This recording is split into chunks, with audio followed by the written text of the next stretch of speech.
You don't belong in this family, Naomi. Know your place. I have no idea who you're standing in front of. What is that scar? Dear God, it told you died 11 years ago. I survived. There is a moment, just before everything falls apart, when a room full of people can still pretend nothing is wrong. This is the story of that moment, and of the 4 minutes that came after it. For minutes that would end an engagement, expose a lie 11 years in the making, and force one of the wealthiest families in Connecticut to finally face the woman they had underestimated since the day she walked through their gates. Her name was Naomi Carter. And on the night this story truly begins, she was standing in the center of a ballroom, in the torn remains of a uniform, while 200 guests in silken tuxedos stared at her in silence, waiting to see what she would do next. Vanessa Cole was still holding the piece of fabric in her hand. Her fingers had not yet uncurled. The string quartet, mid-note only seconds earlier, had gone completely still, the bow of the cellist frozen in the air. Somewhere near the back of the room, a champagne glass slipped from someone's hand and shattered against the marble floor, and even that sound felt distant, muffled, as though the whole world had been asked to hold its breath. Naomi did not cry. She did not shout. She stood there, one shoulder bare, breathing hard, not from exertion, but from the sheer effort of holding back 11 years of restraint in front of every person who mattered to the Whitmore family. Before you judge what you are about to witness, you should know something. What Vanessa Cole tore that night was never just fabric. It was a secret this family had buried since a war most of them had already forgotten. And in exactly 4 minutes, Vanessa was going to wish, more than she had ever wished for anything in her life, that she had left that secret exactly where it was. Before we go any further, let us know in the comments where you are watching from. We would love to hear from you, and don't forget to hit that subscribe button so you never miss any of our upcoming videos. To understand how a single torn uniform could bring a $500 million empire to its knees, we have to go back 6 months, to an ordinary autumn morning in Greenwich, Connecticut, the day Naomi Carter walked through the gates of the Whitmore estate for the very first time, carrying one suitcase, one folded set of old medical scrubs she told no one about, and a past she had spent years trying to disappear inside of. She arrived on foot from the bus stop half a mile down the road, her coat buttoned to the collar despite the mild weather, her sleeves pulled down past her wrists even though the morning sun was warm enough that most people would have rolled theirs up. Anyone paying close attention might have noticed that small detail and wondered about it. No one that morning was paying close attention. To the staff gathered near the servants' entrance, she looked like exactly what her application said she was, a housekeeper applying for a live-in position, overqualified on paper in ways nobody bothered to question, because in a house that large, questions about the help were rarely asked twice. Mrs. Delgado, the head housekeeper, conducted the interview in a small office just off the kitchen, a room lined with binders detailing the preferences of a family that had never once had to compromise on anything. She asked Naomi the standard questions about experience, about references, about her availability for early mornings and late nights. Naomi answered each one plainly, without embellishment, the way a person speaks when they have learned that saying less protects them more. When Mrs. Delgado asked, almost as an afterthought, whether she had any family who might need to reach her, Naomi paused. It was a small pause, less than a second, but long enough that a more suspicious woman might have noticed it. Not anymore, Naomi said, and then she smiled in a way that closed the subject entirely, and Mrs. Delgado, satisfied with the reference letters in front of her, moved on to discussing Naomi's start date. What Mrs. Delgado did not know, what almost no one in that house would know for another 6 months, was that the woman sitting across from her had once run toward gunfire instead of away from it. She did not know that the calm, unreadable expression on Naomi's face was not the emptiness of someone with nothing to hide, but the discipline of someone who had trained herself, under far worse circumstances than a job interview, to never let her face give away what her body was feeling. Naomi Carter had learned control the hardest way a person can learn it, and she had brought every ounce of that control with her into this house, tucked away as carefully as the folded scrubs at the bottom of her suitcase. The Whitmore estate itself seemed built to remind anyone who entered it exactly how small they were in comparison. Stone pillars rose on either side of the main gate, iron scrollwork curling above them like something transplanted from an English countryside rather than a New England hillside. The driveway alone stretched nearly a quarter-mile, lined with maple trees just beginning to turn the color of rust and gold, and at the end of it stood a house that had been featured in 3 separate architecture magazines, a house built by Daniel Whitmore's grandfather and expanded by every generation since, until it had become less of a home and more of a monument to everything the Whitmore name was supposed to represent.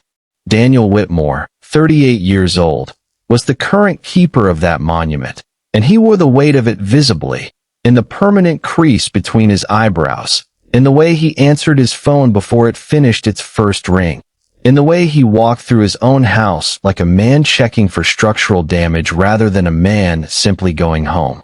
He had inherited Whitmore Aerospace from his father 5 years earlier, under circumstances the family rarely discussed openly, and in the years since, he had thrown himself into the company with the kind of intensity that people mistake for ambition, when really, underneath it, it was something closer to guilt, a quiet, gnawing need to prove himself worthy of a legacy he had never actually asked to inherit. His mother, Eleanor Whitmore, 64 years old, watched her son carry that weight with the particular helplessness of a parent who knows exactly what is wrong with their child and knows equally well that pointing it out will accomplish nothing. Eleanor had been slowly recovering from a long illness that had kept her mostly confined to the estate for the better part of a year, and in that time, confinement had sharpened something in her rather than dulling it. She had grown quieter, yes, but she had also grown far more observant, the way a person does when the world narrows down to the same rooms and the same faces day after day, and every small detail, every flicker of expression, every inconsistency in a story suddenly becomes impossible to ignore. Eleanor Whitmore noticed things. And on the morning Naomi Carter arrived, though she said nothing about it at the time, Eleanor noticed her too. Then there was Vanessa Cole, 28 years old, Daniel's fiancée of just under a year, a woman who moved through the world with the polished ease of someone who had spent a decade perfecting the art of belonging in rooms she had not been born into. To the guests who filled the Whitmore social calendar, Vanessa was warm, magnetic, endlessly gracious, the kind of woman magazine editors love to photograph beside charity gala banners. What almost none of those guests knew was that Vanessa's charm was not a personality trait so much as a survival skill, one she had built brick by brick over years of reinventing herself, sanding down every trace of the small Ohio town she had grown up in until barely a whisper of it remained in her voice, her posture, or her carefully curated past. Vanessa had not fallen in love with Daniel Whitmore so much as she had fallen in love with the life that loving him made possible, a distinction so subtle that even she rarely allowed herself to examine it too closely. She told herself, and had told herself for months now, that the two things were the same, that wanting security and wanting a person could not be pulled apart so easily. But underneath that story she told herself lived a colder, more honest truth, one she guarded even more fiercely than her accent, and that truth was simple. Vanessa Cole was terrified, every single day, that someone would look closely enough to see the girl underneath the ivory silk, and that once they saw her, everything she had built would collapse. It was into this house, into this particular arrangement of guilt, grief, ambition, and quiet fear, that Naomi Carter arrived on an ordinary autumn morning, carrying nothing that suggested she would become the person who eventually brought the entire arrangement crashing down. She was simply the new housekeeper. She made her bed, learned the layout of the house within her first 2 days, memorized which floors creaked and which doors stuck in the cold, and did her work with a quiet efficiency that Mrs. Delgado noted approvingly in her very first review. No one in that house yet understood that the woman folding their linens and setting their tables had once held a soldier's life together with her bare hands in conditions most of them would never be able to imagine, and that the discipline she brought to a simple household task was the same discipline that had once kept her alive. The first weeks passed the way first weeks in a house like that always do, in a blur of unfamiliar routines and careful first impressions. Naomi learned that Daniel took his coffee black and rarely finished it before it went cold, distracted by whatever crisis had pulled his attention away from the cup in front of him. She learned that Eleanor preferred her garden walks in the late morning, when the light was gentlest, and that she liked company on those walks more than she ever admitted out loud. And she learned, faster than she would have liked, that Vanessa Cole had a particular way of speaking to household staff, a tone so smoothly polite on the surface that it took Naomi almost no time at all to recognize the coldness running underneath it, the same coldness she had learned, long before this house, to read in people who saw kindness as a currency to be spent only where it might be noticed. It began small, the way these things almost always do. At a dinner party in her second week, Vanessa corrected Naomi's name in front of a dozen guests, her voice light and pleasant, her smile never wavering. "It's Naomi, not Nadia," she said, as though offering a helpful clarification rather than delivering a small, precise correction designed to remind everyone in earshot exactly where Naomi stood in the order of that room. Naomi said nothing. She simply nodded, refilled a wine glass, and moved on to the next table, her expression as calm and unreadable as it had been in Mrs. Delgado's office weeks earlier. But something in her had noted the moment, filed it away carefully, the same way she had once learned to file away every small warning sign before it grew into something larger. It was Eleanor who first saw something in Naomi that the rest of the household had missed entirely. On a cool afternoon in late October, Eleanor asked Naomi to walk with her through the garden, ostensibly for company, though in truth Eleanor had grown curious about the new housekeeper in a way she could not quite explain even to herself. As they walked slowly along the stone path between the rose beds, Eleanor stumbled slightly on an uneven paving stone, and Naomi's hand shot out instantly, catching her elbow with a speed and steadiness that seemed almost instinctive, the kind of reaction that comes not from politeness but from training. In the process, her sleeve rode up just slightly, no more than an inch, and Eleanor's eyes caught, for the briefest moment, the edge of something pale and raised against the skin of her wrist before Naomi pulled the fabric back down, and the moment passed as though it had never happened at all. Eleanor said nothing about it that day. But that night, lying awake in her bedroom on the second floor of a house she had lived in for over 30 years, she found herself thinking not about her son's company, not about the wedding plans slowly taking shape downstairs, but about the flash of something on a young housekeeper's wrist and the flinch, small but unmistakable, that had followed it. Eleanor Whitmore had spent 64 years learning to read the things people tried hardest to hide, and what she had glimpsed that afternoon was not going to leave her mind easily. She did not yet know what it meant, but she knew, with the quiet certainty of someone who had learned to trust her instincts, that it meant something. Meanwhile, in a different wing of the house, a different kind of attention was beginning to form, one that had nothing to do with suspicion and everything to do with something far more dangerous to the careful order Vanessa Cole had spent a year constructing. Daniel Whitmore, exhausted and sleepless after a board call that had gone badly close to midnight, wandered into the kitchen looking for nothing more than a moment of quiet, and found Naomi there instead, finishing the last of her evening duties. What began as a brief, awkward exchange turned, almost without either of them intending it, into the first real conversation either of them had had with another human being in longer than either cared to admit. He confessed, in the loose, unguarded way exhaustion sometimes allows, that he was terrified of failing the company his father had built. Naomi listened, and when she finally spoke, her words were quiet but unmistakably certain. Failure isn't the thing that breaks people, she told him. Silence is. Daniel did not know why those particular words settled into him the way they did, staying with him long after Naomi had said goodnight and returned to her small room on the far side of the house.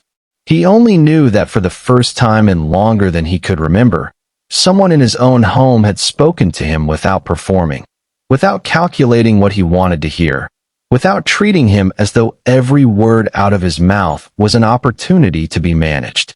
It was a small moment, easy to dismiss, easy to forget by morning, but it was the first thread in a pattern that would, over the following months, pull tighter and tighter until the night it finally snapped, in front of 200 guests, a broken champagne glass, and a torn black uniform that would reveal far more than anyone in that ballroom was prepared to see.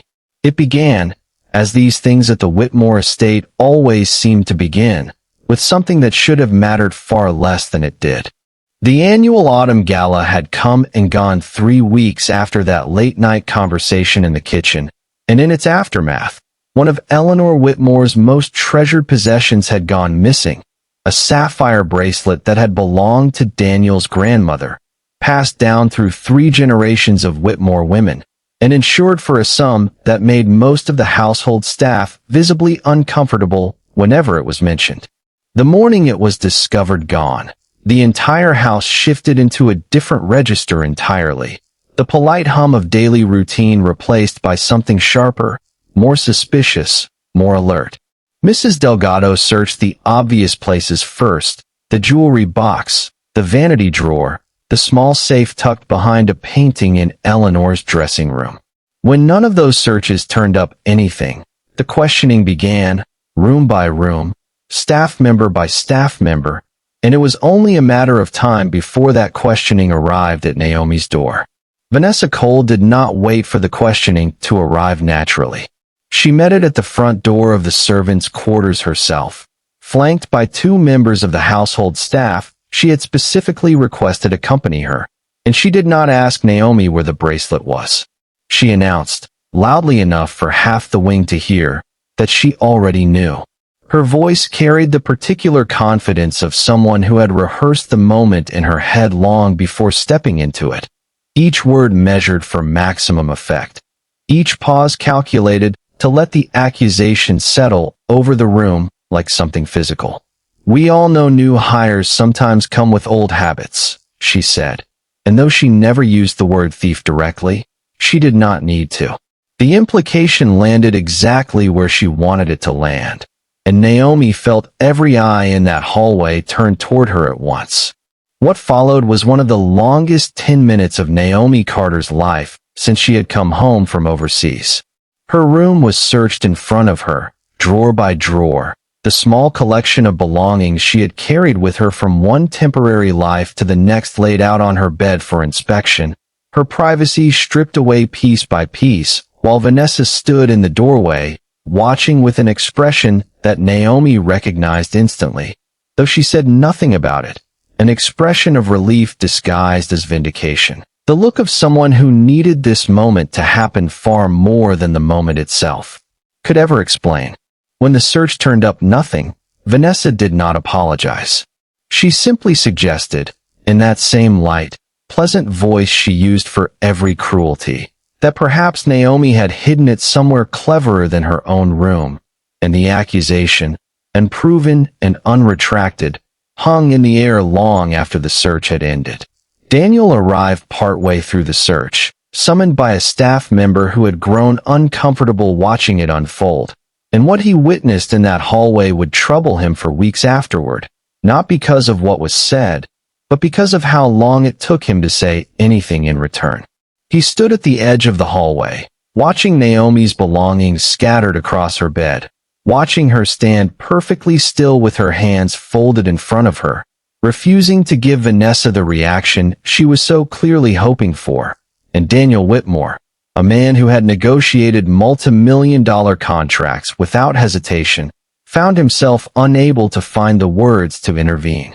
He had spent his entire adult life avoiding conflict inside his own home, a habit built during childhood dinners where his father's temper had taught him that silence was safer than confrontation, and in this moment, that old habit cost him something he would not fully understand the price of until much later. It was Eleanor who finally put an end to it, arriving at the top of the stairs leaning on her cane, her voice carrying none of the fragility her illness had left behind. She did not raise her voice. She did not need to. "Search the coat closet before you search a woman's dignity," she said, looking directly at Vanessa as she said it. And something in her tone made it clear this was not a suggestion, but an instruction. A staff member checked the coat closet near the main entrance, the one where guests had hung their coats during the gala 3 weeks earlier. And there, tucked into the lining pocket of a coat that had been confirmed to belong to Vanessa herself, was the missing bracelet. The room went quiet in a different way than it had gone quiet during the search of Naomi's belongings. A heavier quiet. The kind that comes when something has shifted, but no one is yet willing to say out loud exactly what that shift means. Vanessa's face, for one unguarded second, showed something raw and unpracticed before the polish returned, and she offered an explanation about the bracelet slipping from her wrist during the party and landing, somehow, inside her own coat pocket without her noticing. No one in that hallway fully believed the explanation. No one, including Eleanor, said so directly. The bracelet was returned to its case. The search was declared finished. But the question of how it had ended up exactly where it did was never answered, and it settled into the house like a stone dropped into still water, its ripples spreading slowly outward in directions no one could yet predict. That night, alone in her room with her belongings still slightly out of place from the search, Naomi came closer to leaving than she had at any point since arriving at the estate. She sat on the edge of her bed with an old photograph in her hands, worn soft at the corners from years of being folded and unfolded, a photograph of a young woman in an army uniform standing beside another soldier, both of them laughing at something outside the frame. She did not look at that photograph often. She looked at it that night because the humiliation of having her room searched, her privacy stripped bare in front of people who would never understand what she had survived to get here, had cracked something open in her that she usually kept sealed shut.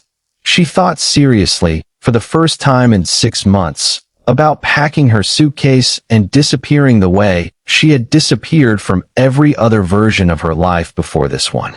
She did not leave. Not because the job mattered to her, and not because of any particular loyalty to a family that had, that very day, allowed her to be treated like a suspect in her own home.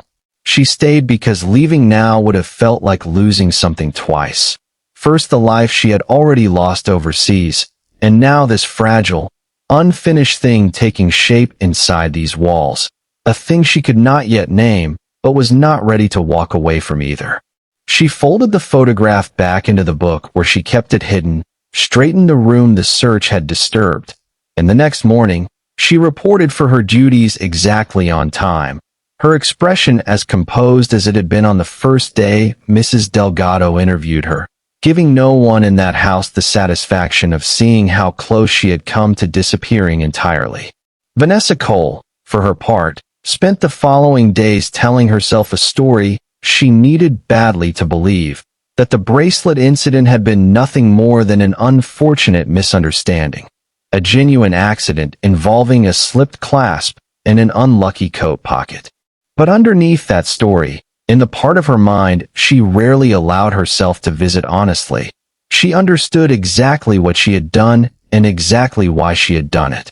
She had watched Daniel linger a little too long near the kitchen doorway some mornings, had noticed the way his shoulders relaxed slightly whenever Naomi entered a room, small things, almost nothing, the kind of shifts most people would never register at all. But Vanessa had spent a decade of her life learning to read rooms for threats to her security, and something in her, quiet and cold and unmistakably afraid, had recognized Naomi Carter as exactly that, long before she had any real reason to. It happened on a Tuesday afternoon in early December, the kind of gray, still day that gives no warning of what it is about to bring.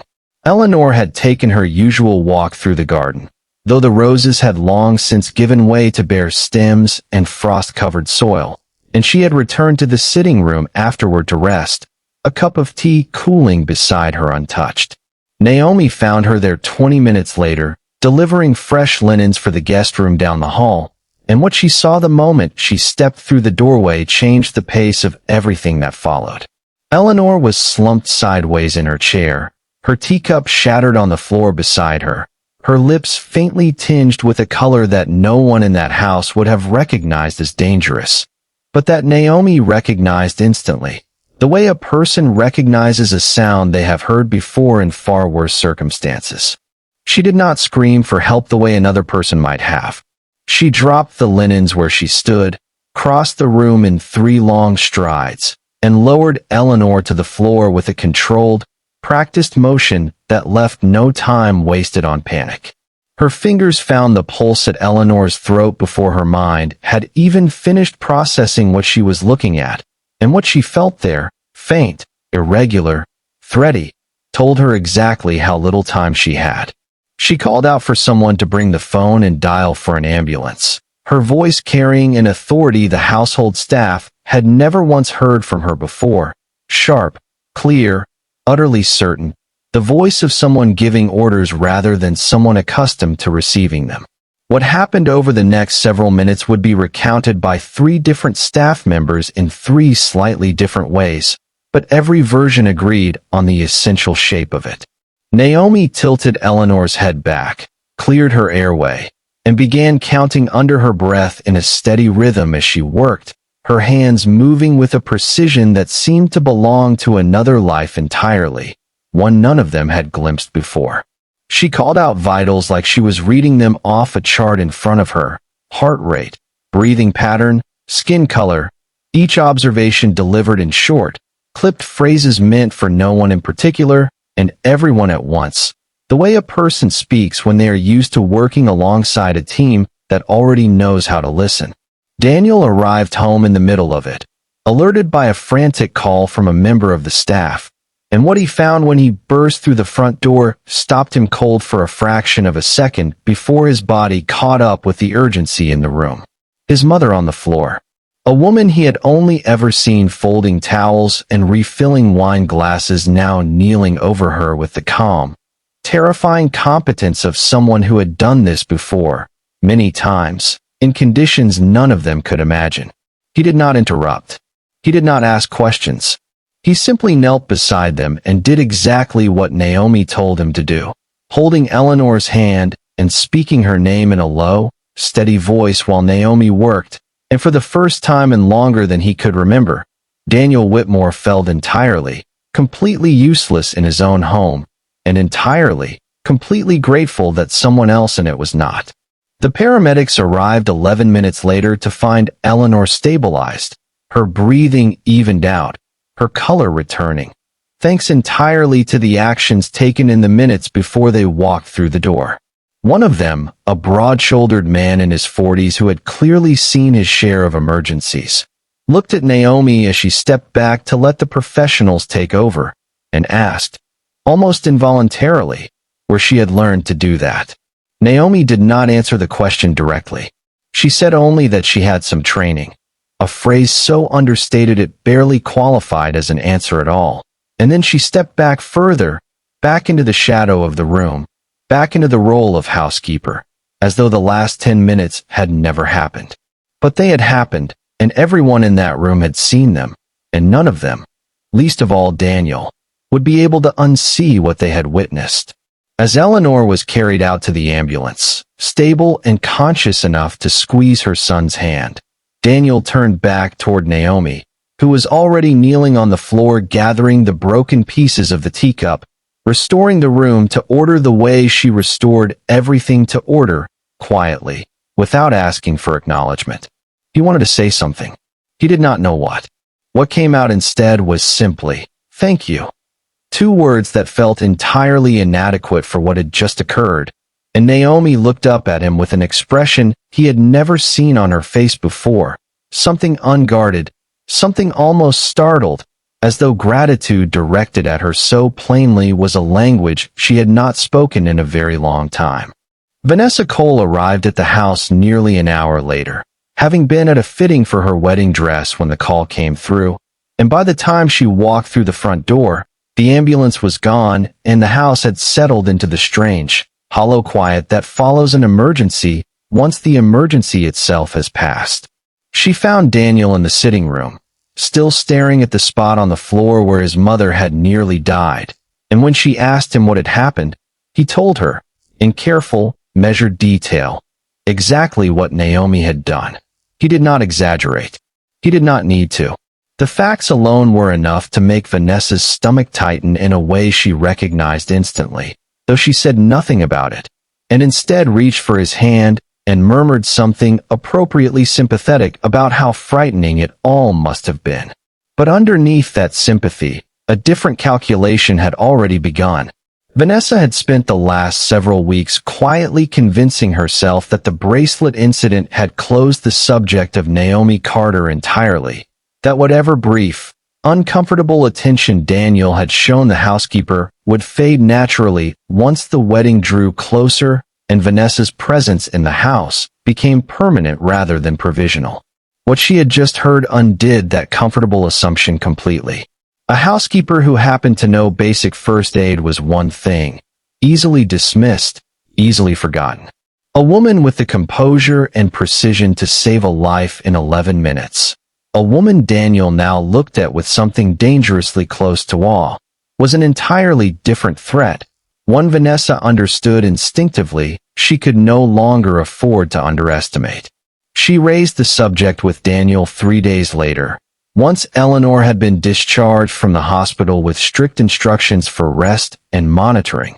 Choosing her moment carefully, in the quiet of his study late in the evening when he was tired enough, she hoped, to agree with her simply to end the conversation. She framed it gently at first, wrapped in concern for optics, for how it might look to wedding guests and business associates to have household staff involved so intimately in family matters, for whether it was appropriate, given everything, to keep Naomi on staff at all once the wedding took place. Daniel listened to the entire argument without interrupting, and when Vanessa finished, he said only one word in response. No. It was the first time in nearly a year that he had refused her outright, without softening it, without offering to think it over, without the careful diplomatic hedging that had defined nearly every disagreement they had ever had. Vanessa smiled through the refusal, the way she smiled through everything. But something in her chest had gone cold and hard in a way it had not been before, and as she left his study that night, she understood, with a clarity that frightened her more than she would admit even to herself, that the wedding she had spent a year planning was no longer guaranteed, and that the woman standing in the way of it was no longer someone she could simply dismiss. Eleanor Whitmore spent the first week of her recovery confined to her bedroom on doctor's orders, propped against a mountain of pillows with a view of the bare December garden through her window. And in that week of forced stillness, she found herself thinking constantly about the 11 minutes that had saved her life. She had been unconscious for most of it, but she had heard enough afterward, from Daniel, from the paramedics, from the hospital staff who had reviewed the notes taken at the scene, to understand that the woman who cleaned her house every day possessed skills that belonged to an entirely different world than the one she occupied within these walls. Eleanor was not a woman who let questions sit unanswered for long, and by the second week of her recovery, she had made up her mind to ask hers directly. She asked Naomi to sit with her one afternoon, not to help her walk, not to bring tea, simply to sit, in the chair beside her bed that had otherwise remained empty since her return from the hospital. Naomi hesitated at the request, an unusual break in her usual composure, before finally lowering herself into the chair with the careful posture of someone entering unfamiliar territory. Eleanor did not waste time with pleasantries. She looked directly at Naomi and asked her, plainly, where a housekeeper had learned to save a life the way she had saved hers. And for a long moment, Naomi said nothing at all, her eyes fixed on a point somewhere past Eleanor's shoulder, as though deciding, one final time, whether the answer was safe to give. What followed was the longest Naomi had spoken about herself since arriving at the estate. She told Eleanor, in a voice that grew steadier as she went, as though the telling itself were a kind of relief, that she had served 8 years as a combat medic, deployed twice, trained to keep soldiers alive in conditions that made a sitting room floor look like the simplest environment imaginable.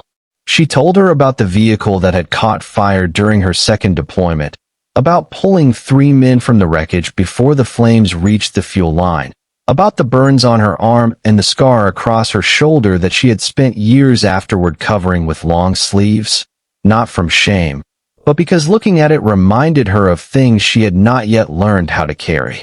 And then, more quietly, she told Eleanor about David. He had been the 4th man in that vehicle, the one she had not been able to reach in time, a soldier she had loved in the specific, unhurried way people fall in love in places where every day might be their last together. She told Eleanor that she had woken up in a field hospital 3 days after the explosion to learn that David had not survived, and that somewhere in the chaos of transfers and paperwork and a system stretched too thin to track every name correctly, she herself had been briefly, officially listed among the dead, a clerical error that took weeks to correct, and that left her, in some quiet way she had never fully explained to anyone, feeling as though a version of her really had died in that fire. And the woman who walked out of the hospital afterward was someone new entirely, someone without a name anyone would recognize. Eleanor listened to all of it without interrupting, her hand finding Naomi's at some point during the telling and staying there. And when Naomi finally finished, the room sat in a silence that felt entirely different from every silence that had passed between them before, full rather than empty, understanding rather than uncertain. Eleanor asked her, gently, why she had never gone back, why a woman with her training had spent the years since folding linens and serving dinner in other people's houses instead of returning to the medical career that clearly still lived somewhere inside her. Naomi's answer was simple, and it was the truest thing she had said in 6 months. Because being seen again meant admitting I survived, she said. And for a long time, I wasn't sure I wanted to. Eleanor offered, without hesitation, to help her change that, to use whatever connections and resources remained available to a Whitmore even in illness, to help Naomi reclaim her license, her name, her place in a profession she had trained for and excelled at, and then walked away from entirely. It was, on its surface, an easy gift to accept, the kind of offer most people in Naomi's position would have taken gratefully and without a second thought. But Naomi sat with the offer for a long moment, turning it over carefully, and what she felt underneath the gratitude was something closer to fear, the particular fear of a person who has built a quiet, invisible life specifically because visibility, for her, had once meant catastrophic loss. She thanked Eleanor sincerely, and then she told her, as honestly as she had told her everything else, that she was not ready yet, that the world reclaiming her old name felt less like healing and more like exposure, and that she needed more time before she could stand in the light Eleanor was offering to shine on her. It was not a decision born of weakness. It was a decision born of a woman who understood, better than almost anyone in that house, that healing did not happen on someone else's timeline, no matter how well-intentioned that someone was. Eleanor did not push. She simply told Naomi that the offer would remain open for as long as she needed it. And something about the plainness of that promise settled a weight in Naomi's chest that had been sitting there for 11 years. It was in the days following that conversation that the household began to shift in ways no one announced out loud, but everyone could feel. Eleanor treated Naomi differently now, with a warmth that no longer bothered to disguise itself as ordinary politeness, inviting her to sit rather than stand during their afternoon visits, asking after her opinions on matters entirely unrelated to housekeeping. Daniel, who did not yet know the full story his mother now carried, noticed the change in his mother's demeanor toward Naomi and found himself, without quite admitting why, spending more time in whatever room Naomi happened to be working in, drawn by something he could not yet name, but no longer bothered denying to himself. Vanessa noticed all of it too, and unlike Daniel, she understood exactly what it meant, even without knowing the specifics. She had spent a decade reading rooms for signs that her position was under threat, and every quiet exchange between Eleanor and Naomi, every lingering glance from Daniel, every small shift in the household's rhythm, read to her like a countdown she could feel, but not yet stop. With the wedding now less than 2 months away, Vanessa made a decision of her own in those final weeks of the old year. A decision that would set in motion everything that followed at the engagement gala, and it was this. She would find a way, before the wedding, to remind everyone in that house, decisively and publicly, exactly where Naomi Carter belonged. January arrived cold and gray over the Whitmore estate, and with it came the final stretch of preparations for a gala that had, over the preceding weeks, quietly transformed from an ordinary engagement celebration into something Vanessa Cole viewed as far more consequential than a party.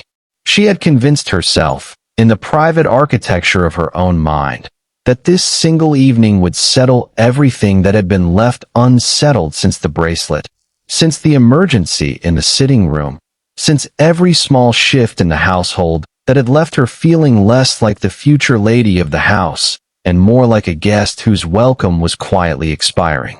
The guest list had grown to include not just the usual circle of business partners and society friends, but a name Vanessa had specifically requested be added, a retired general and longtime associate of Daniel's late father, a man whose presence she believed would lend the evening exactly the kind of weight and permanence she felt she needed.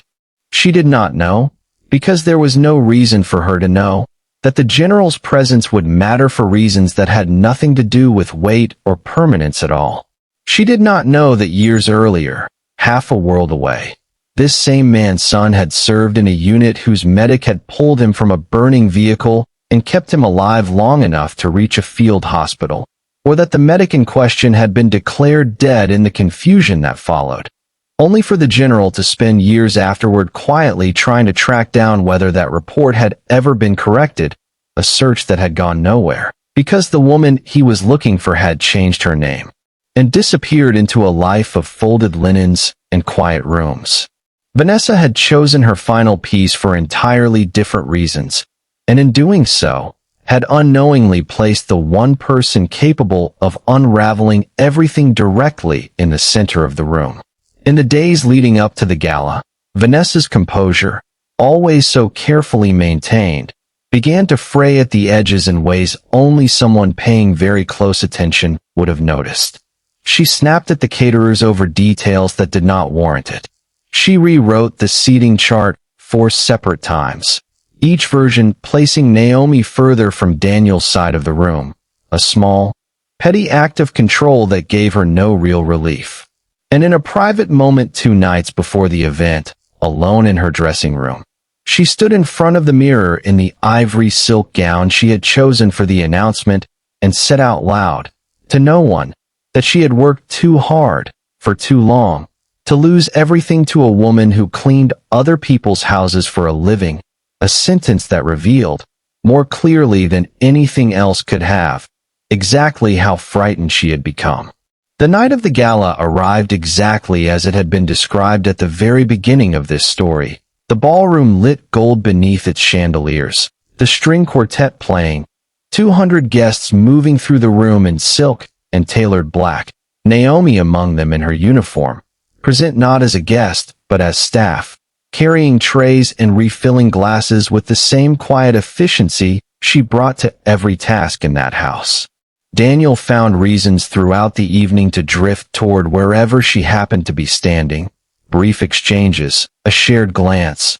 Nothing improper, nothing anyone could have named directly, but enough that Vanessa, watching from across the room with a champagne glass she had barely touched, felt the countdown inside her reach its final seconds. It happened near the center of the room, just as the quartet reached the close of a piece and the crowd's attention had begun, naturally, to gather toward the spot where the formal announcement was about to be made. Naomi crossed near that spot carrying an empty tray toward the kitchen, and Vanessa, moving with a speed that startled everyone including herself, stepped directly into her path. What she said in that moment, low enough that only those nearest could hear it clearly, was cruel in a way that finally abandoned all pretense of politeness. A string of words meant to remind Naomi, once and for all, exactly what she was in that house, and exactly what she was not. And then, before Naomi could step back, before anyone could intervene, Vanessa's hand closed around the collar of her uniform and pulled. The fabric tore with a sound sharp enough to cut through the music, and the room's attention, already gathering toward that spot, snapped toward it entirely. The quartet stumbled to a stop mid-phrase. A glass slipped from someone's hand and shattered against the marble. And there, in the center of 200 stunned faces, stood Naomi Carter, one shoulder bared by the torn fabric, breathing hard, holding herself perfectly still, while Vanessa stood in front of her with a fistful of black fabric and an expression that had not yet caught up to what she had just done. For one long, suspended moment, the only sound in the entire ballroom was the faint hum of the chandeliers overhead. It was the general who moved first. He rose from his seat near the front of the room, his face draining of color as his eyes fixed on the exposed line of scar tissue across Naomi's shoulder and collarbone. Unmistakable in shape to anyone who had spent decades around men and women who had survived what she had survived. He said a name, not the name on her housekeeping application, but a full name and rank, spoken slowly, disbelievingly, into a silence so complete that every syllable carried to the far corners of the room.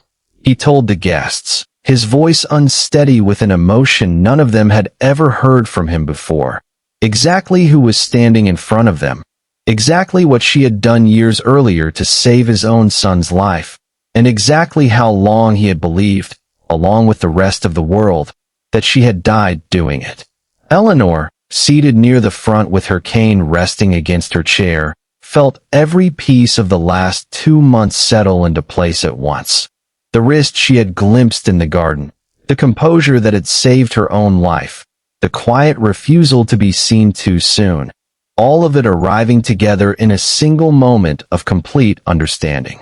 Daniel crossed the room without a word, his eyes fixed on Naomi with an expression that had nothing left of hesitation in it. And Vanessa Cole stood exactly where she had been standing when the fabric tore, the torn piece still clutched in her hand, watching in real time as the story she had wanted to tell about Naomi Carter collapsed, and an entirely different one she had never once considered, rose in its place in front of every person whose opinion had ever mattered to her. The silence that followed the general's words did not break quickly. It stretched, thick and disbelieving, as 200 guests reconciled the woman they had watched refill their glasses all evening with the story now unfolding in front of them. A woman who had once pulled 3 soldiers from a burning vehicle under conditions most of them would never be asked to imagine. Someone near the back began to clap, uncertain at first, and then the sound spread through the room in a slow, uneven wave, not the polished applause of a business announcement, but something raw, something that came from 200 people realizing, all at once, that they had spent an evening looking straight through the most extraordinary person in the room. Naomi did not move to accept it. She stood exactly where she had been standing when the fabric tore, her hand rising instinctively to hold the torn collar against her shoulder, and for the first time all evening, her composure wavered, not from humiliation, but from the sheer disorientation of being seen so completely after years of practiced invisibility.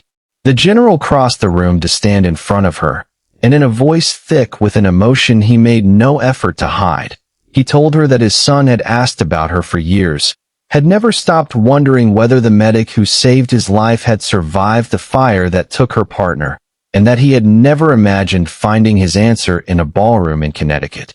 Vanessa Cole stood at the center of all of it, still holding the torn fabric, watching the story she had spent months constructing dissolve in real time, replaced by a truth so much larger than anything she had prepared for. She opened her mouth once, as though searching for some version of an explanation that might still serve her, and found nothing, because there was nothing left to say that would not make the moment worse. Daniel reached Naomi's side and set his own jacket gently over her bared shoulder, a small, quiet gesture that carried more weight in that room than any speech could have. And when he finally looked at Vanessa, his expression held none of the hesitation that had defined every difficult conversation between them before this one. He did not confront her that night, in front of the guests, though every person in the room understood exactly what his silence toward her now meant. The confrontation came 2 days later, in the privacy of his study, where he told her plainly that the engagement was over, not as punishment for a single act of cruelty, but because that act had finally shown him, with total clarity, the difference between who Vanessa had always claimed to be and who she actually was underneath the performance. Vanessa did not argue.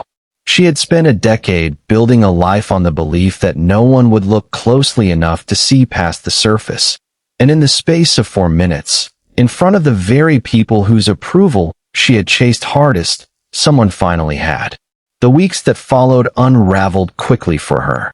Word of the gala spread through the same social circles she had spent years cultivating, and the story that traveled with it was not one that painted her sympathetically. Invitations stopped arriving. Calls went unreturned. The version of herself she had built so carefully, brick by brick, over 10 years, came apart not because anyone set out to destroy it, but because it had never been built on anything solid enough to withstand a single honest moment. She left Connecticut before the end of the month, and the Whitmore estate, for the first time in nearly a year, exhaled. Eleanor, once the dust had settled, sat down with Naomi one final time, and this time, the offer she made was not gently declined. Naomi had spent 4 minutes in front of 200 strangers finally being seen for exactly who she was, and something about surviving that moment, about the general's voice breaking as he said her real name, had loosened something in her that months of quiet conversation had not quite managed to reach. She told Eleanor she was ready now, ready to reclaim the license, the name, the career she had spent 11 years believing she had forfeited the right to, and Eleanor, without a trace of surprise, told her she had known this day was coming since the afternoon in the garden when a torn sleeve first told her more than words ever could have.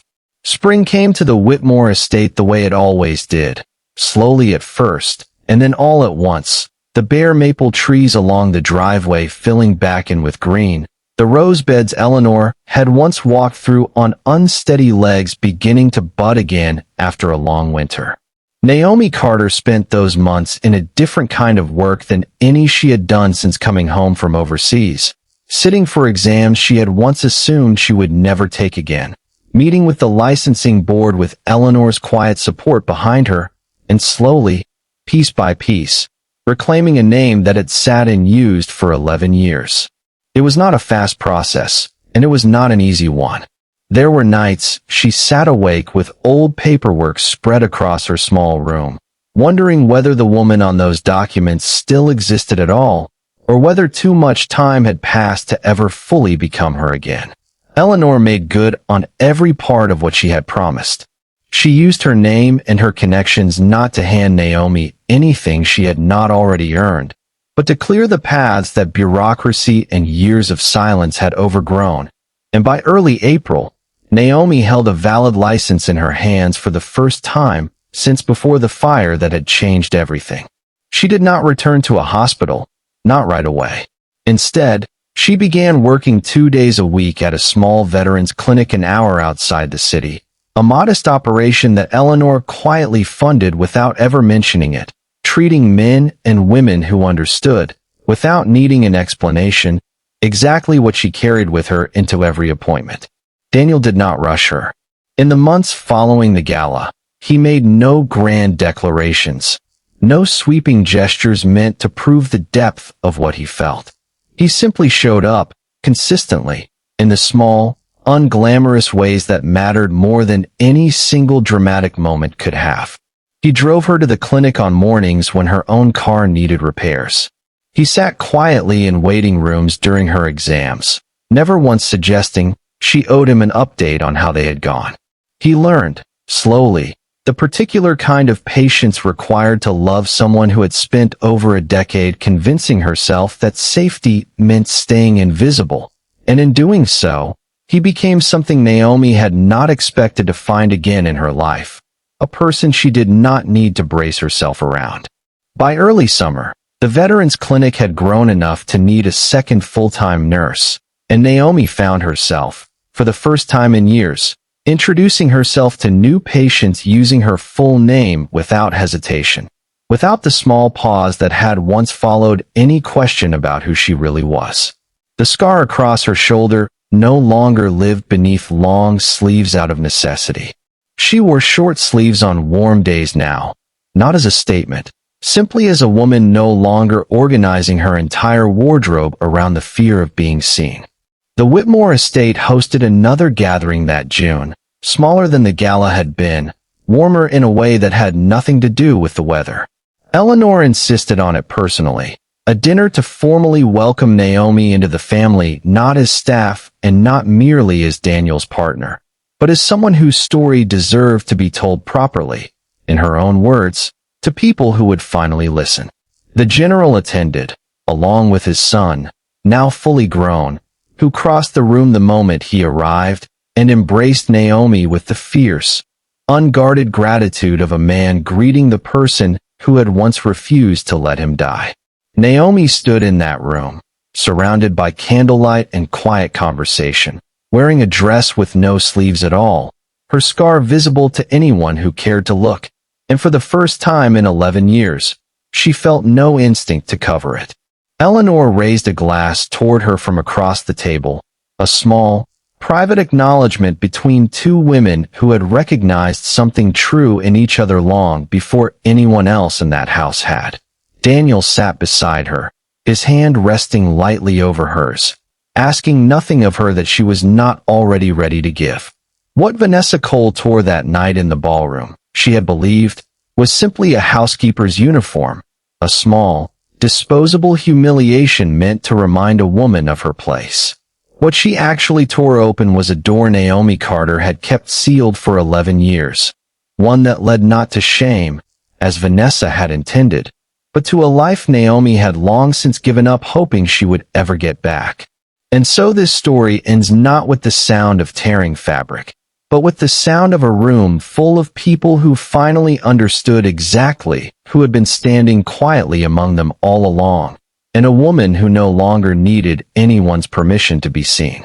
If this story moved you, let us know in the comments where you're watching from, and don't forget to subscribe so you never miss the next one.